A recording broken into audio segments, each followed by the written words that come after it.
It's everybody's problem, it ends up being nobody's problem. So this was the mindset that we wanted to change.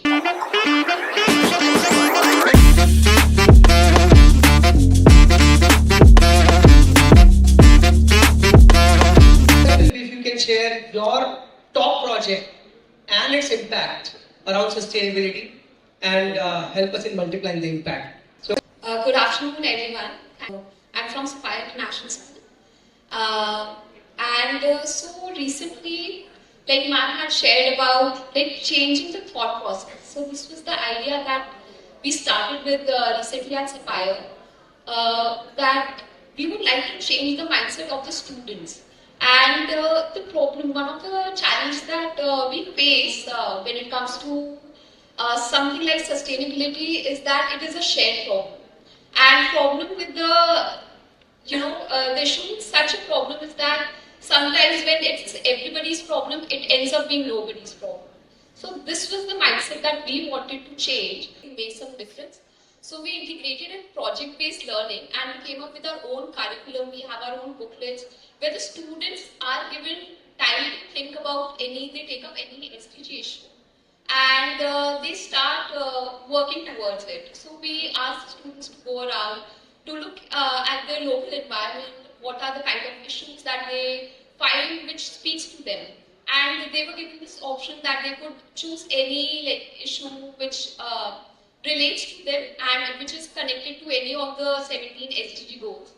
And so we have had multiple projects and more than 200 projects students have worked upon. One such project that I would like to share with is one of the group was working on piezoelectric energy. So piezoelectric energy is when we walk, we create some, there is kinetic energy which is produced, which can be converted into potential energy and which can be, stored. And for this, I was really amazed by the kind of work the students had done. At this age, they were able to calculate. So they decided to go by the nearest mall that they had. They went to Bord's Mall and they decided that there's a lot of people who are walking. So this could be a good place where we can install piezoelectric tiles and we can convert, we can take that energy and store it. One interesting conversation that I had with the students is that they had actually thought about creating the energy, but they did not know how would we utilize that energy.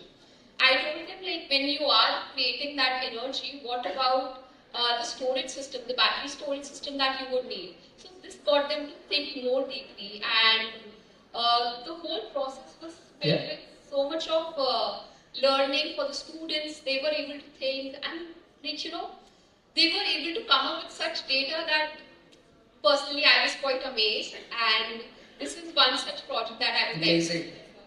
So I think that's a great project, ma'am. In fact,